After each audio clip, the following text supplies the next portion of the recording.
5 মাস এই সংবিধানে দেখবেন বন্ধু, আল্লাহর উপরে ঈমান, আল্লাহর উপর আস্থা এবং বিশ্বাস এখন আর নাই। অথচ এর আগের সংবিধানটা এবার মিলাইয়া দেখেন, আল্লাহর উপর আস্থা এবং বিশ্বাস হবে সকল কাজের মূলনীতি। ও মুসলমান, আমি আপনাদেরকে বলেছিলাম দলের কথা বলেন, আমরা এক দল, বিসমিল্লাহি ওয়ালা মিল্লাতে রাসূলিল্লাহ, রাসূলের দল, ঠিক না বে ঠিক? এখন রাসূলের দলে থাকার জন্য আল্লাহর উপর আস্থা বিশ্বাস দরকার আছে না নাই? আল্লাহর উপরে যার আস্থা এবং বিশ্বাস নাই, তার আর কি থাকলো? ও বন্ধুগণ, মুখে বলে একটা, কাজে করে আর একটা, তাকে বলে মুনাফিক, ঠিক না বে ঠিক?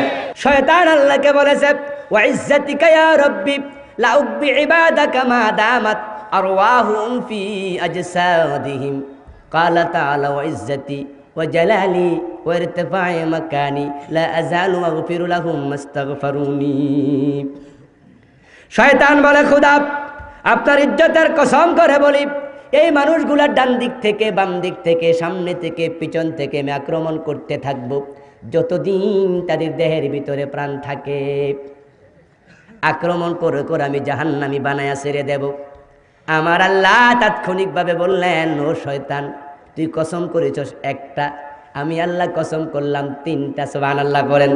ওয়া ইজ্জাতি ওয়া জালালি ওয়া ইরতিফা'i মাকানি, আমার ইজ্জতের কসম, উচ্চ মর্তবার কসম, আমার জালালিয়তের কসম করে বলি, লা যালু আগফিরু লাহুম মাস্তাগফিরুনি, 80 বছর পর্যন্ত গুনাহ করায়া গুনার সাগরে ডুবাইয়া দিবি।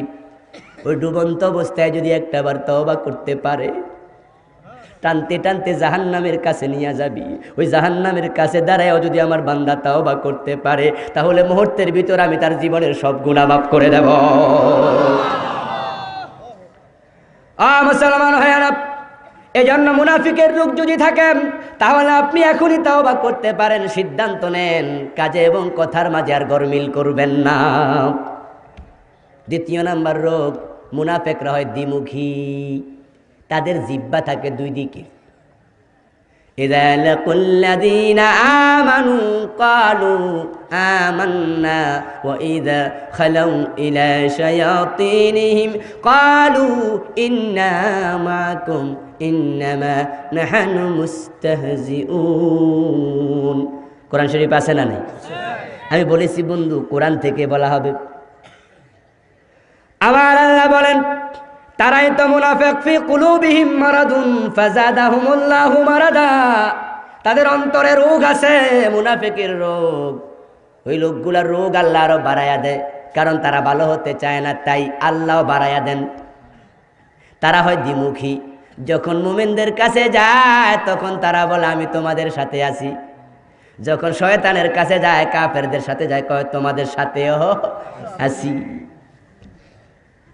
আমাদের দেশে বন্ধু দেখতে পাচ্ছেন আপনারা, আমরাও দেখতে পাই, আজকে এমন কিছু মানুষ বের হয়েছে যারা মসজিদে গিয়ে আল্লাহকে সিজদা করে, নিজকে মুমিন বলে দাবি করে, আবার মাঝে মাঝে তাদেরকে মন্দিরেও পাওয়া যায়।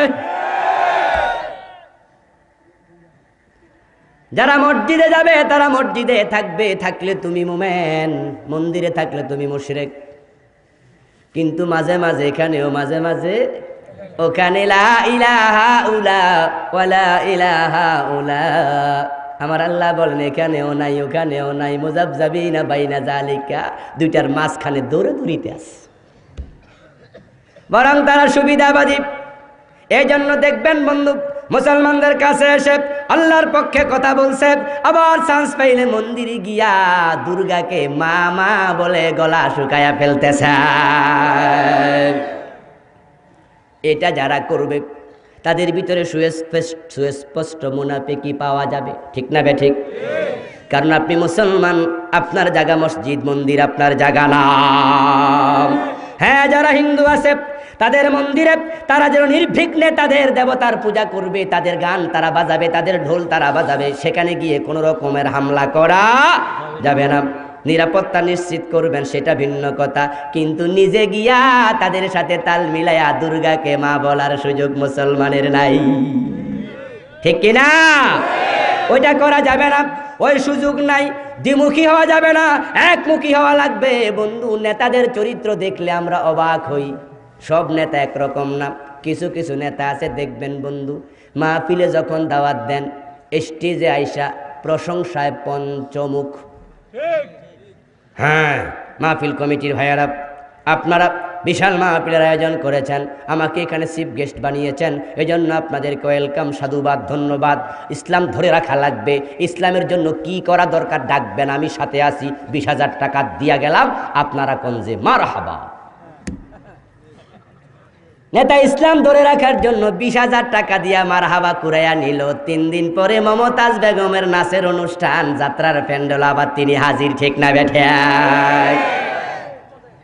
ঠিক এই নেতা 3 দিন পরে আবার যাত্রার প্যান্ডেলে, নাচের প্যান্ডেলে গিয়া সেখানেও বলে বাঙালি সংস্কৃতি ধরে রাখা লাগবে, বাঙালিয়ানা কোনো রকমে ভুলা যাবে না। মমতাজকে আনছেন কেন? একার উনালায় লাখ টাকা না থাকলে আমি আসি 30,000 দিয়া গেলাম, আছে না নাই? ওখানে গিয়া সুরমিলা একতারা দেখিলে মনে পইরা যায়। খেয়াল করছেন? মাহফিলে আইসা মুসলমানদের কাছে হাত মিলায়। কোরআন শরীফ আমার আল্লাহ বলেন, ইযা লাকুল্লাযীনা আমানু ক্বালু আমান্না, যখন মুমিনদের কাছে আসে তখন আমিও মুমিন।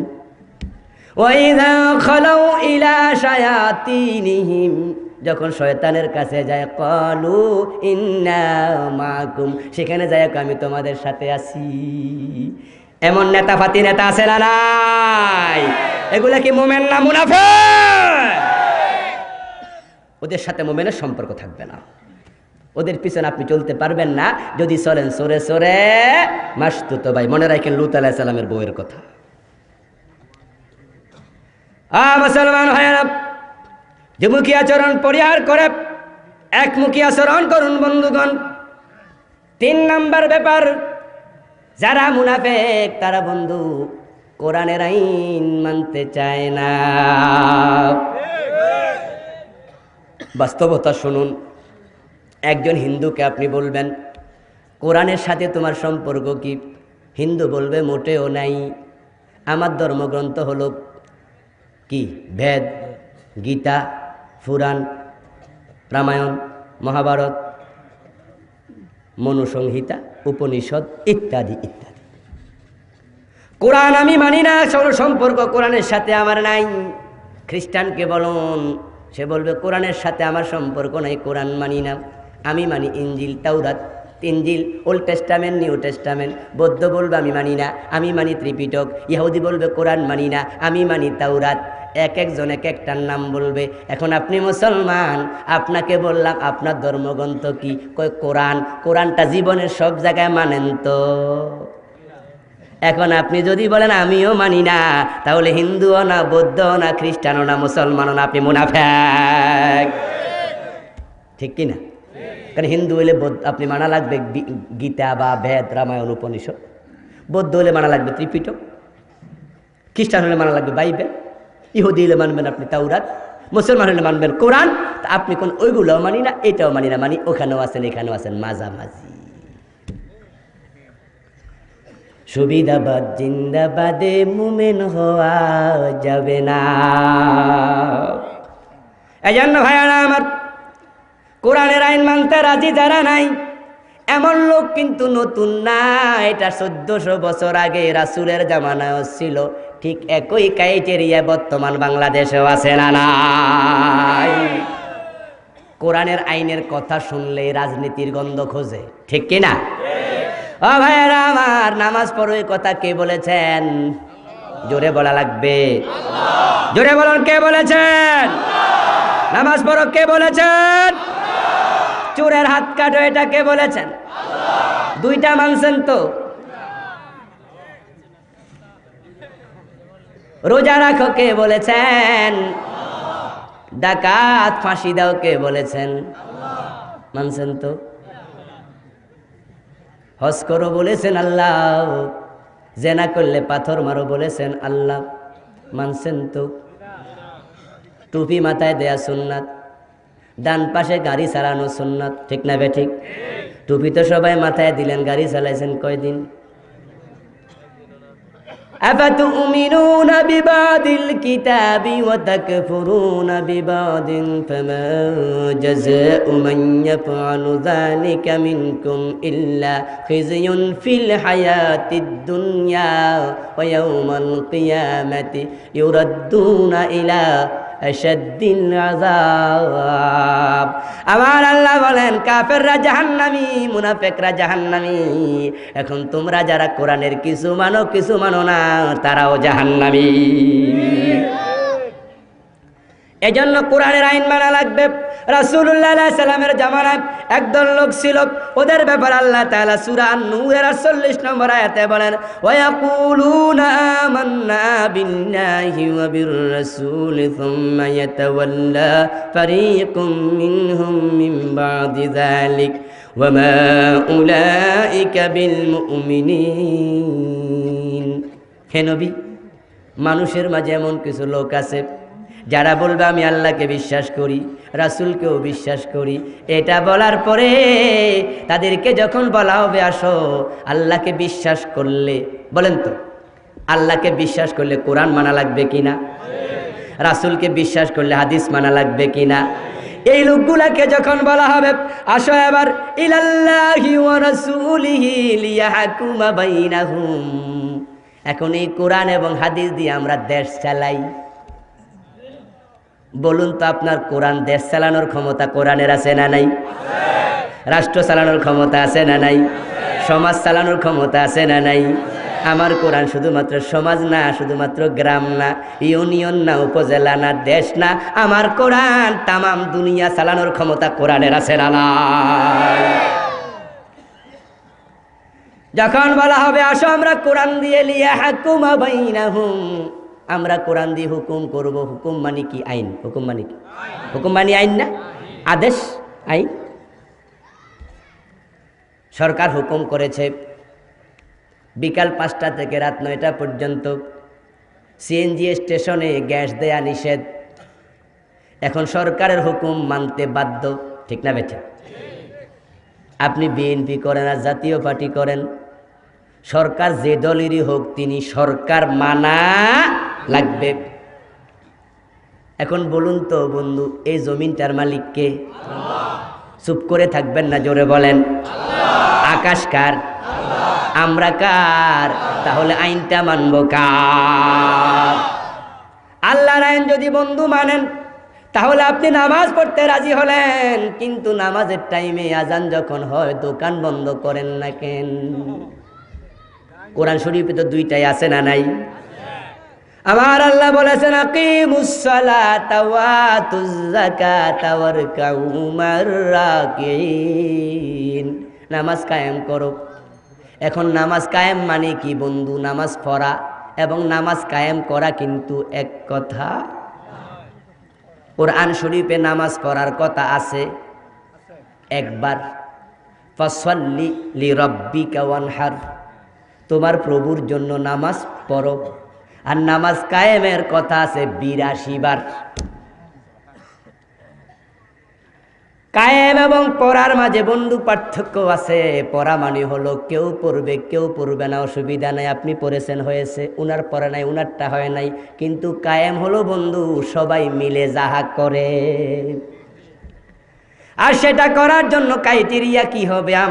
আমার আল্লাহ বলে দিলেন ওয়া ইযা নুদিয়া লিস-সালাতি মিন ইয়াউমিল জুমআতি ফাসআউ ইলা যিকরিল্লাহি ওয়া যারুল বাই। আছে না নাই? আজান যখন হবে তখন দোকান বন্ধ করে দাও। আপনারা যারা সৌদি আরবে গিয়েছেন বন্ধু দেখেছেন আজান হতে দেরি, দোকান বন্ধ হতে দেরি নাই, সবাই মসজিদে যাও, না হয় পুলিশ আইসা ধরে নিয়ে যাবে। এখন বাংলাদেশে বন্ধু বাইতুল মুকাররম মসজিদে গিয়া দেখবেন দোতলায় নামাজ চলে, নিচতলায় বেচা কেনাও চলছে। আমার আল্লাহর কথা মুসলমান কেন মানলা না? আল্লাহর হাবিব বলেছেন রাস্তা যখন চলবে ডান পাশে চলবে। তাম দুনিয়ার সব কাফের চলছে বাম পাশে, মুসলিম বিশ্ব চলছে ডান পাশে। সৌদি আরবের গাড়ি ডান পাশে, কাতারের গাড়ি ডান পাশে, ইয়ামানের গাড়ি ডান পাশে, চলছে না ডান পাশে? ভারতের গাড়ি, রাশিয়ার গাড়ি, ফ্রান্সের গাড়ি, তামাম দুনিয়ার কাফের বাম পাশে, কাফের আল্লাহ রাসূলকে মানে না তাই বামে, মুসলমান আল্লাহ এবং রাসূলকে মানে তাই ডানে।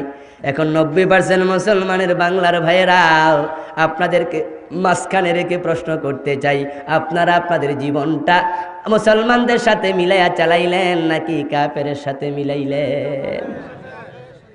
যারা পুরা জনম কাফের সাথে বামপন্থী হইয়া কাটাইলা, মরার সময় বিসমিল্লাহি ওয়া আলা মিল্লাতি রাসূলিল্লাহ বলে পাওয়া যাবে না। এই জন্য আল্লাহর নবীর দলে মরার আগে আসা লাগবে বন্ধু।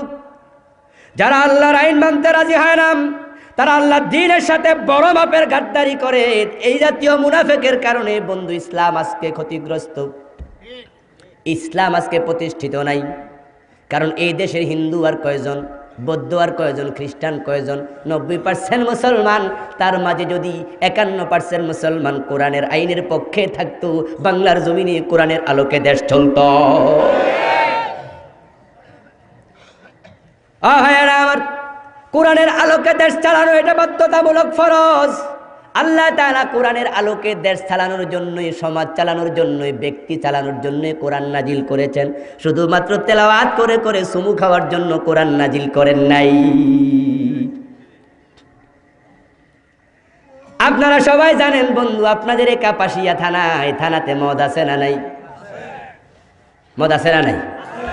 সুদ আছে না নাই? জুয়া আছে না নাই? এখন বলুন তো, ওয়াজ করলে মদ বন্ধ হবে? কেমনে বন্ধ হবে? কারণ যারা ওয়াজে আসছেন তারা মদ খান না, যারা মদ খায় তারা ওয়াজে আসে না।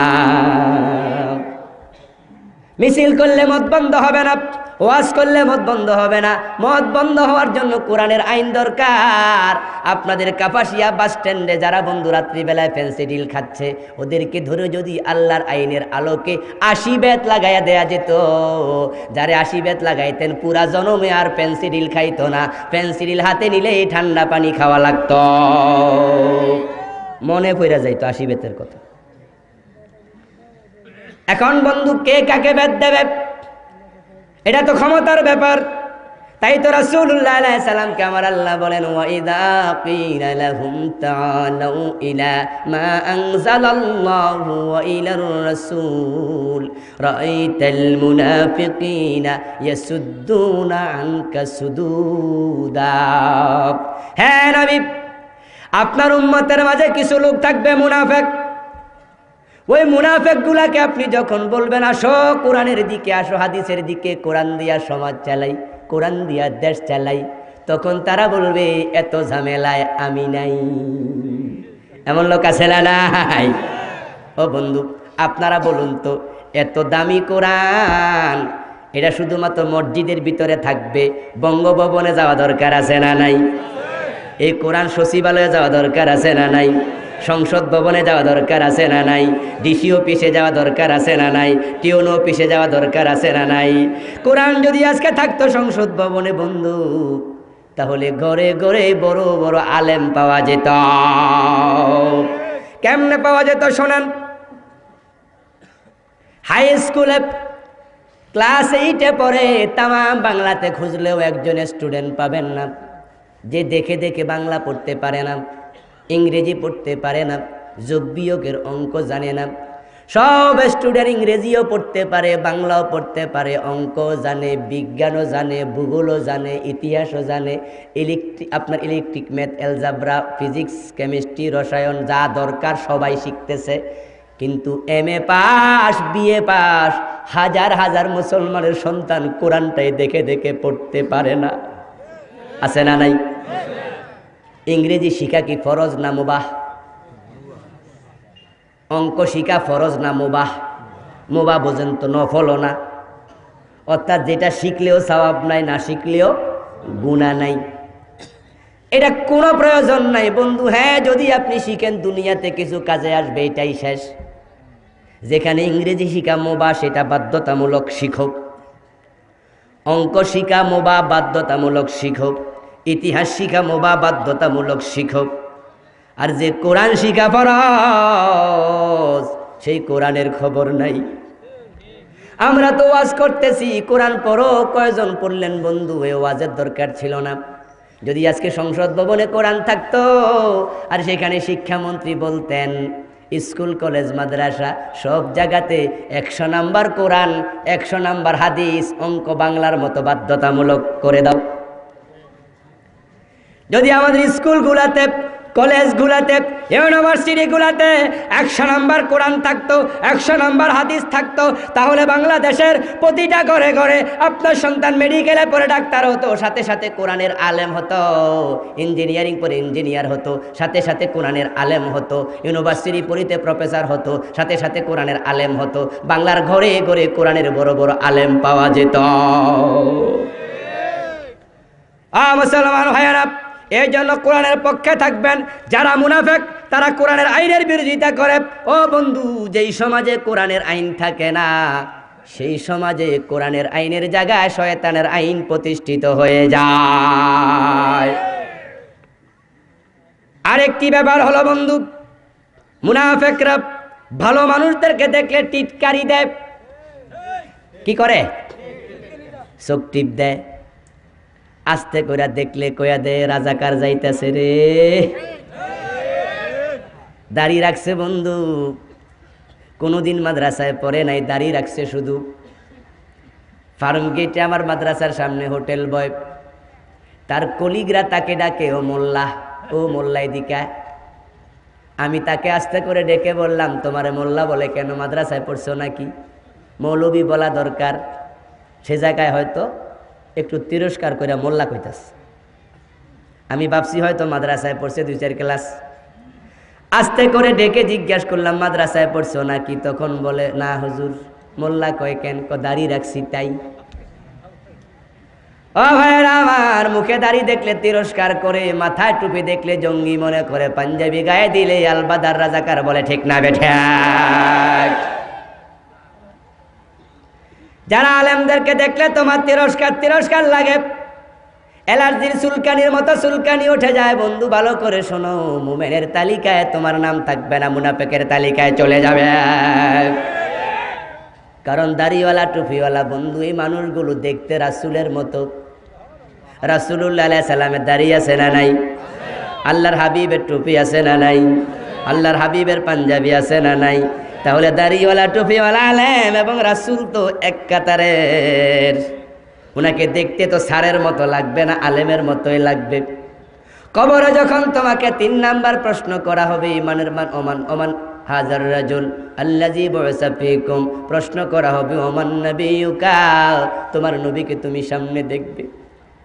দাড়িওয়ালা টুপিওয়ালা দেখলে দুনিয়াতে যদি তোমার কাছে রাজাকার আলবদর জঙ্গি এইটা তোমার কাছে মনে হতো, ও মিয়া, বিশ্ব নবীকে কবরে দেখার পরেও তুমি চিনতে পারবে না, তোমার কাছে তাই মনে হবে। তোমার কপাল পোড়া।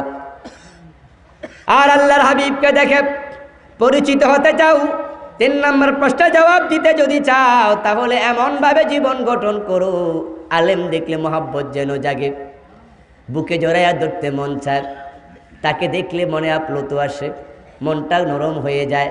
তাহলে কিয়ামতের দিন আল্লাহর নবীর সুপারিশ নসিব হয়ে যাবে এবং কবরে আল্লাহর নবীকে দেখলে তোমার আপন মনে হবে। কিন্তু এই দেশে এমন কিছু লোক আছে বন্ধু, তাদের কপাল খারাপ, হুজুর দেখলেই কেমন কেমন শুরু করে দেয়। আছে না নাই? গাড়িতে এখানে সেখানে। ও বন্ধু, কত জায়গায় যে কত তিরস্কারের মুখোমুখি হই। গাড়ির হেল্পার সুপারভাইজার টাকা নিতে আস, হেতের বয়স হইব আমার চেয়ে 10 বছর বেশি, তারপরও কয় আঙ্কেল টাকা দেন। হেতা আমার চেয়ে অনেক বড়, তারপরও আঙ্কেল, কারণ হে দাড়ি কামাইয়া ইয়ং হয়েছে, আমি দাড়ি রেখে আঙ্কেল হয়েছি। এমন আছে না নাই? মানে একটু চান্স পাইলে একটু খোঁচা দিয়ে দেয়। ও ভাইয়েরা আমার, আলেম দেখলে সহ্য করতে পারে না এমন একদল লোক দেশে এখন নতুন করে গজাচ্ছে। বঙ্গভবনের পাশে উঠলাম, গুলিস্তান আসবো, গাড়িতে খুব ভিড় চলছে, ঠেলাঠেলি করে অনেক মানুষ উঠতেছে। আমি উঠলাম, গাড়ি পাচ্ছি না, দাঁড়াইলাম কোনো রকম কষ্ট করে। কিছুক্ষণ পরে গুলিস্তান মোড়ে যাওয়ার পরে একটা লোক আগ থেকে নামার জন্য চিৎকার দিচ্ছে। ড্রাইভার গাড়ি থামাইয়া বলে, আস্তে আস্তে নামেন, খুব ভিড়। ওই লোক ধাক্কা ধাক্কি করে করে নামতে নামতে দরজায় আসলো। আইসা আমার কয়, হুজুরে ভিড়ের ভিত্তে আপনি উঠছেন কেন? আমি তো অবাক, এত লোক উঠছে, কোনো দোষ হয়েছে না, সবটা দোষ হয়েছে, হুজুর উঠছে কেন? এখন আমি ভাবলাম তার সাথে কথা বলার চেয়ে চুপ থাকাই। ইজা নাতাকাসসাফিহু ফালা তুজিবহু ফাখায়রুম মিন ইজাবাতিহি সুকুতু ইযা খাতাবাহুমুল জাহিলুনা ক্বালু সালামা। আমার কোরআনের শিক্ষা, জাহেল যখন কথা বলে তখন জবাব না দেয়াই ভালো। কিন্তু আমার কলিজাটা বন্ধু সেদিন ভরে গেছে, আমি চুপ থাকলাম, কিছুই বললাম না। আমার একটু পিছন থেকে এক ভদ্রলোক, তারও দাড়ি মুছনাই, শার্ট প্যান্ট পরনে, উনি সাথে সাথে লোকটাকে জোরে একটা ধমক মাইরা বলল, ও মিয়া পাইছটা কি? এত লোক উঠছে, কারো দোষ হয় না, হুজুর পাইয়া তোমার খারাপ লাগে নাকি? আমি একটু পিছনে তাকায়া বন্ধু মন ভরে গেল, একটা মুস্কি হাসি দিলাম, আর মনে মনে দোয়া করলাম, খোদা আলেমকে যে সম্মানিত করলো তার সম্মান তুমি বাড়ায়া দাও। এই জমিনে দুই রকম মানুষ আছে বন্ধু, একদল আলেমের পক্ষে আর একদল আলেমের বিপক্ষে, ঠিক না বেঠা? হাটহাজারী মাদ্রাসার বাবা হুজুর মুমতাজুল করিম সাহেব, উনি একদিন আসরের নামাজের পরে ধামতে আলিয়া মাদ্রাসার মসজিদে ওয়াজ করতে দাঁড়াইলেন। বেই বাড়িতে বেড়াতে আসছে, ওয়াজ করতে গিয়ে তিনি আমাদের বলছেন, বিমানে উঠলাম, পাশে এক ভদ্রলোক টাই পরা, শুট পরা, আমি হুজুর মানুষ বসে আছি। কিছুক্ষণ পরে বিমানবালা এসে চা দিল, তখন ওই ভদ্রলোক বাম হাতে চা খাওয়া শুরু করছে। বাম হাতে চা খায়, বাম হাতে পানি খায়। আমাদের দেশে কিছু লোক আছে না, ওনারা এটা কি মনে করে? আধুনিকতা, ভদ্রতা। অথচ মুসলমান, ভালো করে কান খুলে শুনুন, বাম হাতে খাবেন না পারত পক্ষে, কারণ রাসূল বলেছেন বাম হাতে খায় শয়তান। সে কি আধুনিক হয়েছে না শয়তান হয়েছে? মানে কোনটা যে হয়েছে নিজেও টের পায় নাই। ওই ভদ্রলোক যখন বাম হাতে খাওয়া শুরু করলেন, মুমতাজুল করিম সাহেব বলেন, আমি ভাবলাম ভাইজান হয়তো মাস আল্লাহটা জানে না, তাই তার একটু উপকার করি, মুসলমান মানুষ, একটু সংশোধন করে দেই। আস্তে করে কানের কাছে মুখটা নিয়ে বললাম, ভাই সাহেব ডান হাতে খান, ডান হাতে খাওয়া সুন্নাত। কো ভাইরে ভাই, কইতে দেরি, দ্বিতীয় বিশ্বযুদ্ধ শুরু হইতে দেরি নাই। কো আমি মৌলবী মানুষ, পাশে যে বইসি বেটার অ্যালার্জি আগে সেটা রয়েছে, আমি জানতাম না, এই জন্য চান্স পাইয়া কাজে লাগাইয়া দিল। আমার কথা শেষ হতে না হতে উনি খেপে গেল, এই হুজুর মৌলবী সাহেব, মনে যা আসা তাই বলেন, এক হাতে খাইলে সারে, আমার চা আমি খামু, আপনার চা আপনি খাবেন, ডাইন হাতও আল্লাহ বানাইছে, বাম হাতও আল্লাহ বানাইছে, চুপ কইরা থাকেন। কয় সাবান সারা আমার ধুইয়া ফেললো। আমি তো অবাক, কি রে, আমি কইলাম একটা ভালো কথা, হে না মানলে না মানবো, কিন্তু হে খেপলো কেন? বুঝলাম যে অবশ্যই এটা আলেম বিদ্বেষী, ঠিক না? তখন আমি ভাবলাম তারে এইভাবে সারা যায় না। আমি তার মুখের কাছে বুড়ি গাঙ্গুল নিয়ে কইলাম, এটা একটা কথা বললেন? হে কয়, হুজুর আপনি আমার বুড়ি গাঙ্গুল দেখান। আমি কইলাম, আঙ্গুল এটাও আল্লাহ বানায়, এটাও আল্লাহ বানাইছে, একটা দেখাইলেই সারে। এবার আস্তে কইরা মাথা নিচের দিকে দিয়ে মুসলমান ভাইয়েরা, বাস্তবতা দেখুন। একজন আলেম দেখে একজনে ধমক মারে, আর একজন আলেমের পক্ষে দাঁড়ায়। যারা আলেমকে ভালোবাসে, নবীর ও আরিসকে ভালোবাসলো, তারা নবীর সুপারিশের আশা করতে পারে। আর আলেমকে দেখলে বন্ধু যারা তিরস্কার করো, ভালো লাগে না, তোমাদের কপাল পুড়ে গেছে, নবীর সুপারিশের আশা করা যায় না। রাসূলুল্লাহ সাল্লাল্লাহু আলাইহি ওয়াসাল্লামের সময় যারা মুনাফিক ছিল, ওই মুনাফিকগুলা আল্লাহর হাবিবের সাহাবীদেরকে লক্ষ্য করে কি বলতো শুনুন।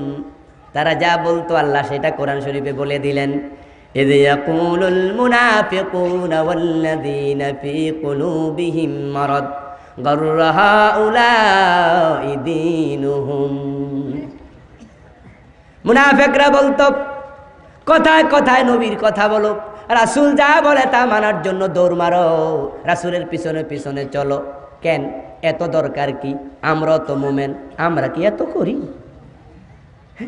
কথায় কথায় ইসলাম, সংসদ ভবনও ইসলাম, সচিবালয় ইসলাম। হুজুর পাইছেনটা কি? ইসলাম কি আমরা কম বুঝি? নামাজ পড়ি, রোজা রাখি, মসজিদে বেতন দেই না হুজুরের, সবই তো করি। আপনারা আসলে মৌলবাদী, তাই সব জায়গায় সব খোঁজেন। ঠিক না বে ঠিক? এমন কিছু লোক আছে